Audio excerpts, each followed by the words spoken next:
Hello, beautiful people. Today I am doing a Bible study with you guys, and I am so thrilled to be doing this because I promised it to you guys for quite a minute. And so I'm kind of just going to walk you guys through on what I do when I Bible study, on kind of how I do it and how I break down each chapter kind of thing. We are going to be studying Esther chapter 5, I believe. Yeah, Esther chapter 5. And so with this being a historical narrative, it's more or less a story and not like the Psalms where it's like poetry and stuff. So it is going to be studied different than other books in the Bible. So this is definitely not how I study the entire Bible, but this is how I would study like a book like Esther or a book like Ruth or like Job kind of thing. When it's just more or less a story being kind of told rather than just like metaphor stuff, you know? Anyway, I am thrilled to be doing this with you guys, so let's begin. If you don't know who I am, my name is Aspen, and this is my channel, Biblical Nature, and I share like encouraging Christian content, sometimes funny, sometimes I just do like the funny Christian trends, but most of the time I will be sharing Bible verses or we're reading the Bible. So to start it off nice and bright, I have a beautiful glass of water here with me. I accidentally just totally took a drink out of it and it spilled into my Bible page. But you know what? It wasn't a lot. And God's still good, so that's all that matters. So how I first start off is I always make my plan around a book of the Bible. So many people will just read random passages, and while I love that, I like to know the context behind the book, behind the author, behind just a lot of the background evidence so that I kind of know what I'm diving into rather than just diving into one passage and not knowing what the writer's intent was for the passage or just anything about it. Because if you know me, which I haven't really shared a lot about the Bible on, well, I've shared Bible verses, but I haven't really shared a lot about the Bible on my channel. But if you really in-depth know me, you know that I am I don't know the right word, but I love context. But, so yeah, I've started Esther a couple days ago. And if you ever need an intro into a book, I would always recommend the Bible Project. They have such incredible videos, and if you just look up whatever book of the Bible you're choosing to study, whether it be Esther, Psalm, Isaiah, Song of Solomon, or even in the New Testament like Matthew, Mark, Luke, and John, they will always have great overviews of the book. They will tell you the author, they will tell you the date of when it was written, they will tell you the intent, they will tell you the structure of it. It is seriously so incredible what they share, to the point that I literally put what they shared. I'll try to show it to you guys better, but I literally put a screenshot of their video on Esther in my Bible so that I could look at the structure and look at some of the facts that were down. But yeah, always for me, I choose to study books of the Bible rather than just passages and themes in the Bible, because if I'm studying a theme, so say I was studying faith and I went to Hebrews 11, we'll just flip to Hebrews 11 because why not? Hebrews chapter 11. And I was studying the Hall of Faith. I might not know who even wrote Hebrews because I haven't studied Hebrews yet very much. And so I might take the passage completely out of context. And I honestly would never want to do that, because if we take it out of context, then we are not being faithful to the scriptures and being faithful to what they truthfully mean. And so I always will study in chapters or books of the Bible, so that I can make sure I'm staying faithful to what the author meant to write it about, who the author wrote it to, and understand more or less why this is being written and why this is taking place. For the book of Esther, though, there is not a known author, but the structure of the book is something called, oh gosh, I gotta remember how to say this word. It's okay, I can't remember how it is, but it's how it's pronounced. But this book is divided pretty much right down the middle, and the first half of the book is mirrored by the second half.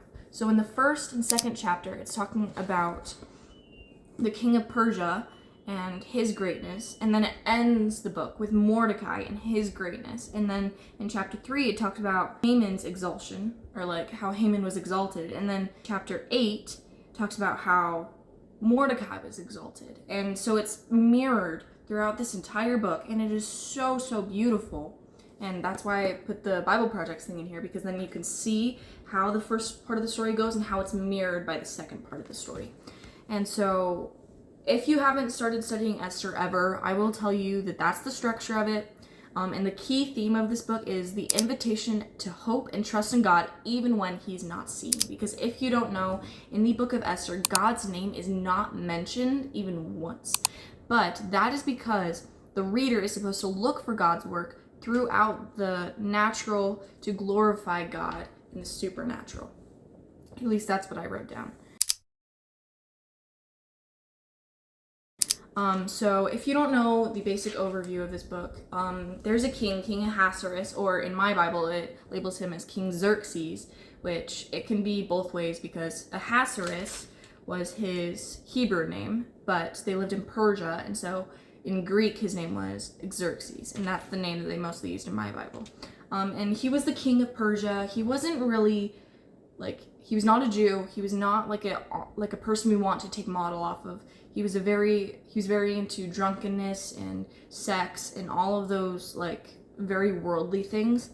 And he asks his wife, who at the time was Queen Vashti, to present herself in the context. If you study a little more, it was most likely he wanted her to present herself naked to his friends while they were drunk to show off her beauty, and she refused. And so the king got furious and kicked her out of the kingdom. Then he made a proclamation, pretty much where he said that she would not be the queen anymore and that he needed a new queen. And then 4 years passed between chapters 1 and 2, and the king had missed his beautiful wife when he returned from most likely the war to gain the land of Greece. And he missed his beautiful wife, which is why he was so eager to see young, beautiful virgins, which if you study in chapter 2, he holds this huge contest, pretty much a beauty contest between women. And it just so happens that Esther, whose actual Hebrew name is Hadassah, she happens to be one of the 400 women out of 5 million women chosen to go to this beauty pageant, pretty much. And they get one night with the king.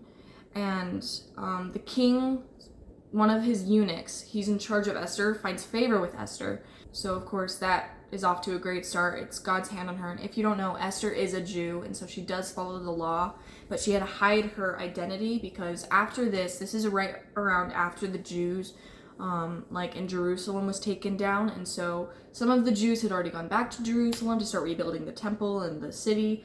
But some of them had still stayed behind in Persia, and Esther happened to be one of them.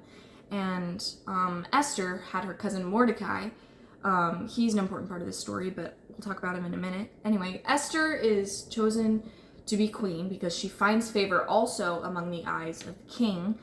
And then later on in the chapter, Mordecai was hired to be I can't remember what he exactly was, but he was hired to be within the courtyard of the king. And he encourages Esther to hide her identity as a Jew.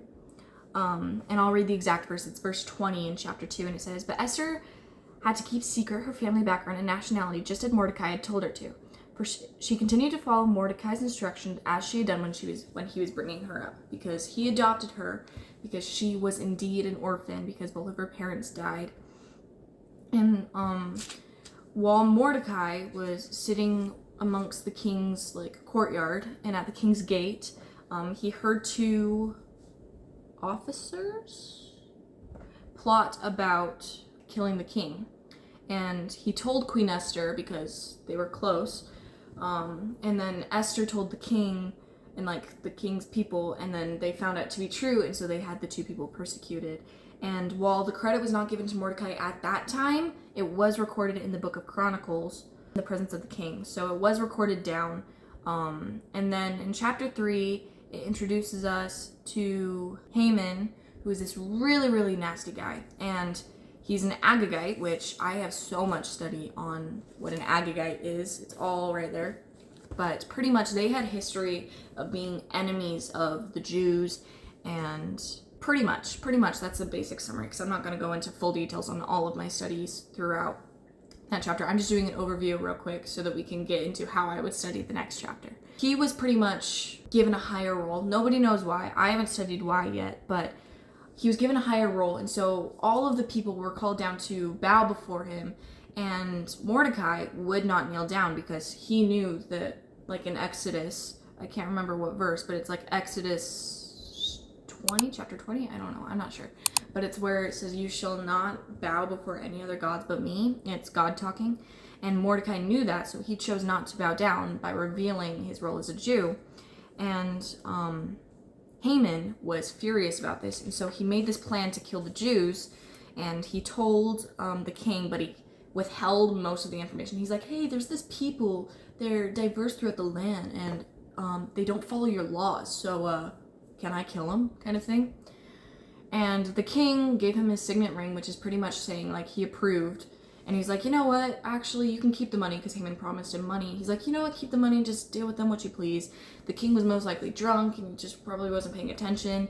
And at this point, he didn't remember that Malachi actually saved his life.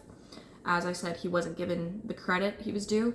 And then in chapter 4, after this proclamation is made, where Haman proclaims that he wants to kill the Jews, and the king agrees with his signet ring, all of the Jews throughout the land get a copy, well, like, everybody gets a copy of this new law, or this new bill. I can't remember what it is, but I'm pretty sure it's like a new law that on a certain day, the Jews are going to be assassinated, pretty much. But quick note, I know I'm already sharing too much. I already have 10 minutes of just summary. But Haman decided to cast a lot, which is pretty much just rolling dice to find out which day and which month the Jews would be persecuted. And a note that I took down on this was the first 5 months of the... Wait, not that one. Sorry, read the wrong note. The note that I took here was this. Haman was throwing dice and leaving it to chance to determine when the Jews were going to be destroyed. Proverbs 16:33 says, like, I'll summarize it for you because I'm not going to flip there. It says, "We might throw the... I cannot speak. We might throw the dice, but the Lord determines how they fall." And I thought that was just, like, crazy. And it shows, again, how God's guiding hand was here with this chance by giving the Jews time to prepare for the coming decree. So, like, it's really cool to see God's guiding hand throughout the lot that's cast, even though his name is not credited and not mentioned. That's a quick note. Sorry, guys. I really felt the need to share that with you guys.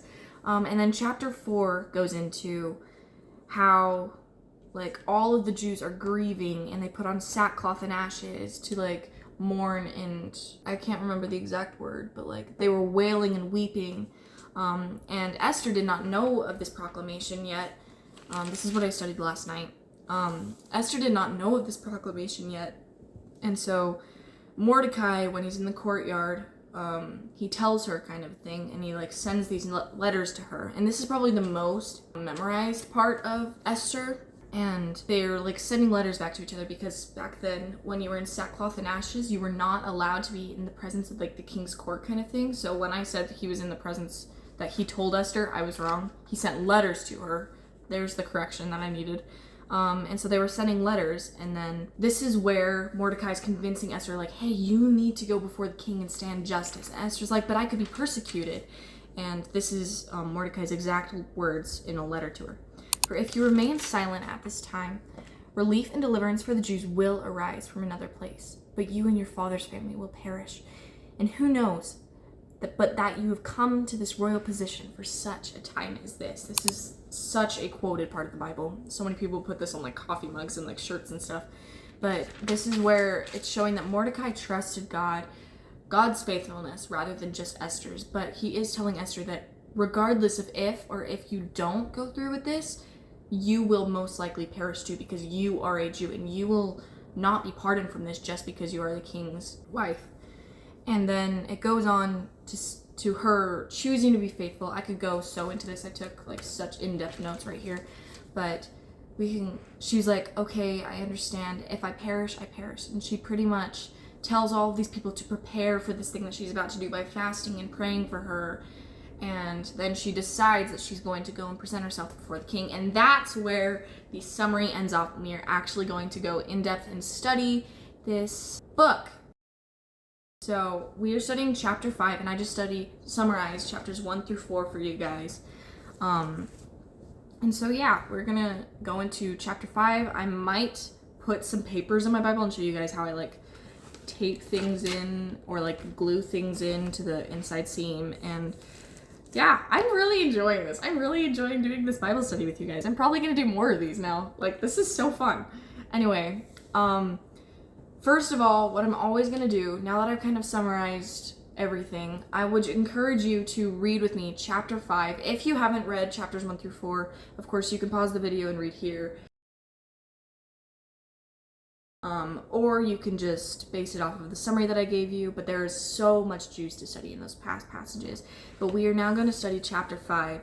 So first of all, what I will always do before anything is I will always just read the passage like once or twice, or like I'll read it in the NIV and then I'll read it in the ESV and then the KJV. Like I'll read it in different translations so that I can get a good grip on what is going on in the passage. So right here, I would ask you to pause and to read the passage, but I'm still just gonna kind of share with you guys how I do a Bible study, and you don't have to do it with me, but if you do, we're gonna have such a great time. Anyway, we're gonna pause the video right here, and I'm going to read the chapter in my NIV Bible, and then I'm gonna probably read it in NASB. I'll talk about the spectrum later in a video, but I'm just reading on different sides of the spectrum of the Bible so that I can get a thought for thought and a word for word translation kind of thing.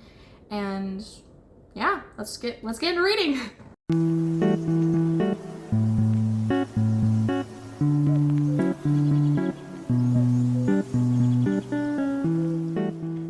Okay, now that I have read through that passage in 2 translations, I did the NIV and then I did my NASB. I got some pretty good nuggets here. So what happened, I'll summarize it for you guys if you chose not to read it. I told you guys that Esther was preparing to pretty much present herself before the king because she could be murdered or killed, not murdered, why did I say murdered? She could be persecuted for presenting herself unannounced. And so she prepares with all of her people at the end of chapter 4 by praying and fasting to go into the king, and if I perish was the last line that I kind of talked to you guys about. And then on this, it says, after doing all that, she put on her royal robes and stood in the inner courts of the palace. And she went and presented herself before the king, but the king was pleased with her and had favor upon her.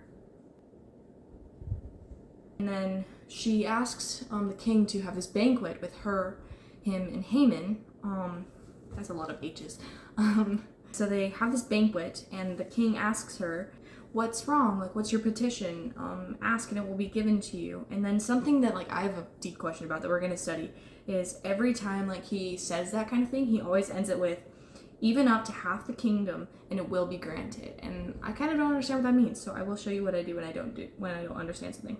Then she kind of tells him that, like, if you regard me with your favor, and if it pleases the king, let the king and Haman come tomorrow to another banquet that I will prepare for them, and then I will answer the king's question, kind of thing. So she's kind of just like, now that she knows she's gained favor, she's like, okay, now that I know I have his favor, now I know that I can, like, present before him the fact that Haman's trying to kill my people, kind of thing. And then later on, Haman's out and about, and he's feeling happy, and then he sees Mordecai in the courtyard, and he pretty much says, I will never be happy as long as I see that Jew in my courtyard, kind of thing. And so he tells, like, a bunch of his friends about, like, his wealth and how the king's honored him by inviting him to this special banquet that Esther planned. And while he's telling people, he's like, I will never be happy with Mordecai. And so his wife suggests to him, have a pole set up. It's pretty much like a pole that has a sharp end on the top, and, like, impale Mordecai on it in the morning. And he's like, oh, okay, I'll do that in the morning. And that's kind of how the chapter ends. And so now that I've read the chapter and I kind of know what the story is, I will show you what I do next. I have my tablet here with me, and what I will do is I will either I'll look up a commentary. Sometimes I would watch videos, but I found this commentary the other day on Blue Letter Bible by David Gusik. We're going to read what he has to say about it. And if you just read it, it's a full commentary on the entire passage, and I'm going to read through it, and then I'm going to kind of summarize to you guys the kind of notes that I take from it, and if I want to write anything down from this. So, yeah. Okay, so that was a very short hyperlapse, but I found something really good. So the commentary says in verse 2, when she's talking about, if it pleases the king, let the king and Haman come today to the banquet that I prepared for them. This is when Esther is showing that she's not going to blurt out her request right away. She wanted to first win the king's confidence upon her, and she wanted Haman at the banquet to openly expose his wickedness. That is a really good note, and I'm going to take note of that in my Bible. And I will show you something here in a second. This part where it says, like, where she asks him, like, just to, like, come to the banquet that she's prepared for them. So how I'm going to take note of this is I'm going to grab a piece of paper, which I actually have something really cool in the back of my Bible. I'm going to show you guys. Sorry, I keep grabbing you guys. I have this little cool folder that I have where I just have, like, little papers and cardstock and stuff so that I can glue up my Bible. And I want to make this a note, but I don't have a full piece of paper. So I'm going to grab a piece of paper. So give me 1 second. Okay, we got all that stuff. So I have a notebook. It is good flimsy pages, but not like super flimsy, and it's the same kind of color as my Bible, because my Bible has hues to it, so it obviously is like a spiral bound. So I'm just gonna cut these off really quick with my shaky hand. No clue why my hand is so shaky right now. Probably because I'm recording this. Normally I do this in my private time. And then I'm gonna glue this into the middle part of my Bible. So let's flip back to Esther. Almost feels like a FaceTiming you guys right now. Okay, so I think it's the perfect height for my Bible. And then I have this cool little tool I got from like Hobby Lobby or something like that. It's a good Christian brand. I love Hobby Lobby. Where you like put it on the corner of the page, and then you press down and it rounds it out. Like, I'll show you. Sharp edge right now. Okay, and you put it in the machine. It's literally like a press down button. Press it, and now it's round. So cool. Okay. I'm gonna grab my glue. Okay, got the glue. And what I do, if I ever want to glue something down in my Bible, I literally just grab a random glue stick. It does not matter how good the integrity of it is, because your Bible will still hold it in. And you're just gonna literally run it along the edge of the Bible, of this page that you're gonna put in your Bible. I learned this from How to Faith a Life. I'll give her channel some credits with this. But you just literally stripe it along the edge of the page like that. I'm gonna try to show you guys this. And you're going to just literally put it into, oh gosh, I can't do this. It's while watching you guys, while having you guys watch me. So you're gonna like just shove it into the spine. Like that. And you're gonna close your Bible and you're just gonna like press firmly on the back for a little bit. That was really choppy, guys. I apologize. I'm gonna press on the back. And then, since I did not decide to shut that very well, you can now see that I have it stuck in my Bible. And sometimes it will accidentally stick to the pages, so if you just like spread it apart, you know. Okay, I'm not showing this very well, but like I'm really trying, you guys. Like, you have to know. Okay, and now I have this whole nother page in my Bible. Now I have so many more notes that I can take on chapter 5. Because I took a lot of notes yesterday on chapter 4. So that's kind of how I glue something in my Bible. I did not show it very well, but I tried, guys. I tried. This video is already gonna be like 25 minutes long. I don't know how long it is. Let me know right now how long it is. I'll probably figure it out. Anyway, what I wanted to take note on, that took way too long to explain, is how Esther first wanted to win over the king with favor. I need to get another pen. This one's bleeding really bad. And how I'm gonna take note of this, I need to stop grabbing you guys, but like seriously, I apologize. So, I wish I could zoom this out more, guys. It's so hard to show you guys. But what I'm gonna do is I'm going to be taking note on this part. So normally what I do when I want to take notes is I will do little like that thingy. I don't know what that would be called, like a bracket kind of thing. And I'm going to take a color, and I'm going to do this color in pink. And I will literally just take it like up and over. And then I will take it over and point to something, and this is where I'm going to try to write down all of that. It's not going to be too big of a note, but at the same time, it's not going to be nothing. Like, it's going to still take up some time and space. So let me write that out for you guys real quick, and then I'll show you guys. Okie dokie, so now I have written down all the information that I wanted to take. All I wrote down was that Esther did not blurt out her request right away, but rather she wanted to win the king's confidence and trust. She also wanted Haman at the banquet to ultimately expose his wickedness. I don't know if you guys can read that, but because I have really bad handwriting. But I will then take my highlighter, and this is just like a way I make it cute and aesthetic, because I just like literally surround it. This is something I've been doing only for the book of Esther, but I'll show you guys when we do more Bible studies what I do in other chapters. And you kind of just like make a border, and you can take your pen and just overline that border. And then I will draw this thing. Again, credit to How to Faith Alive. She's seriously so amazing. Or I just draw tape. And then it looks like it's taped into my Bible. And then I'm also going to highlight this just so I know where it is and I can see it more clearly. Because, not gonna lie, I'm kind of blind. And now I'm just gonna highlight this passage so that I know that's leading to there. And then we're gonna be nice and spicy. Don't know why I said that, but you get the gist. Okie dokie, so now we've taken one of our more important notes. I'm gonna continue reading on what the Bible Blue Letter Bible Commentary has to say about this passage. Okie dokie, I just found something incredible.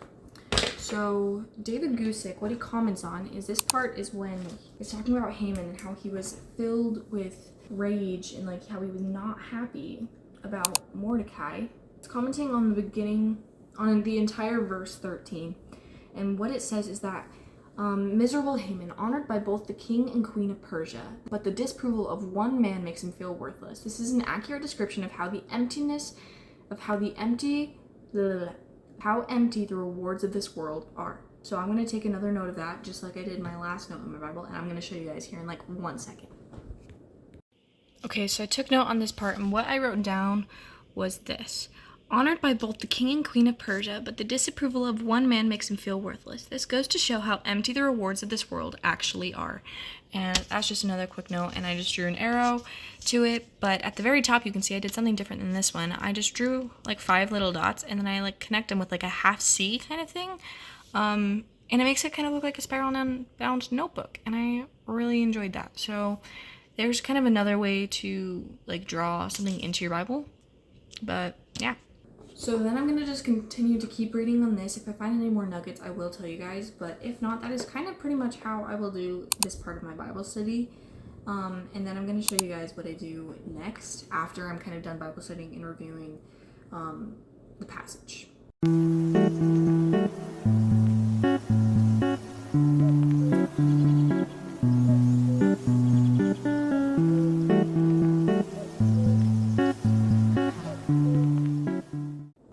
Okay, so now I've taken a lot more notes. I've taken 2 exactly on just some good things. You can pause the video right there where I showed it, or you can just pause it right now when I show it again if you want to read them. If not, it's absolutely fine. They are not like very important. What I will do after this is normally I have another Bible plan that I use, which is on the Bible app, or like YouVersion Bible app. I'm sure you guys have heard of it. And if not, no worries. It's really cool. It'll have like a daily thing for you, and they'll read it to you.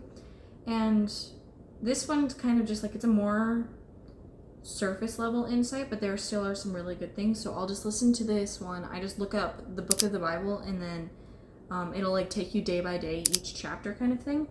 And I'll just listen to this, and then I'll take any extra notes.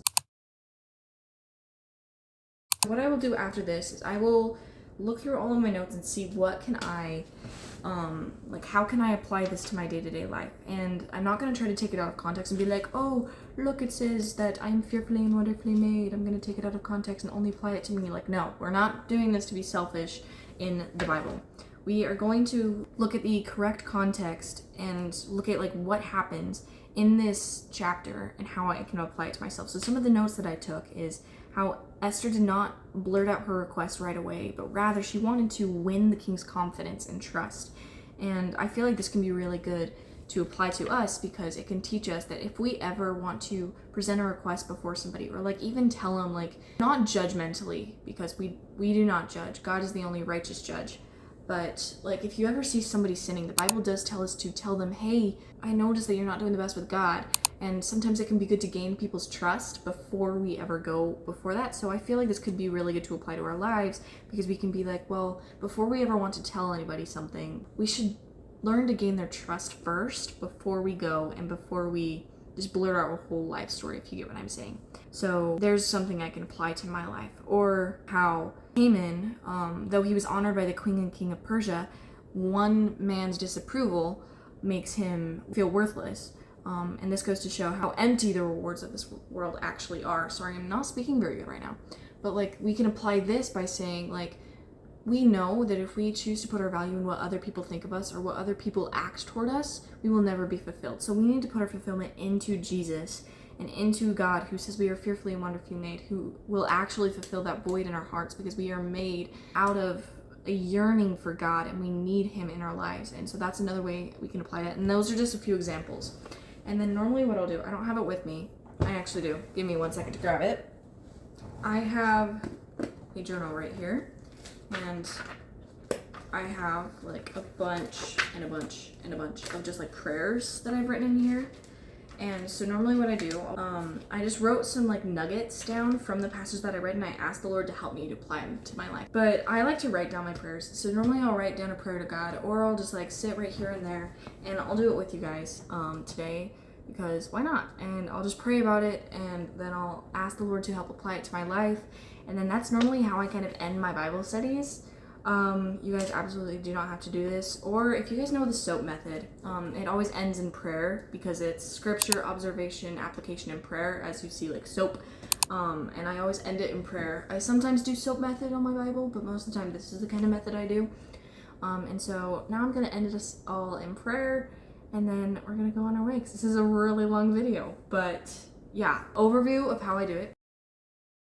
Beginning of the book, I will always watch a overview video, most likely by the Bible Project, and then I will read the passage in multiple translations, just so I can get a good grip on the passage, and then I will look on commentaries or like on videos of what people say about it, but remember to make sure they don't take it out of context. And then after that, I will do a Bible plan on the Bible app, because that's just like a basic overview.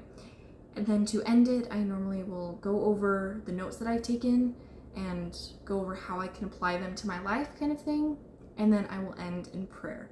So that is kind of how I basically do my Bible studies. Thank you guys so much for watching. I'm so sorry this was such an incredibly long video, but it was really good to do a Bible study with you guys. So again, thank you guys. I hope you guys had an incredible time. Of course, I will do more Bible studies with you guys here in the future. But yeah, I love you guys so much, and thank you guys for joining me in today.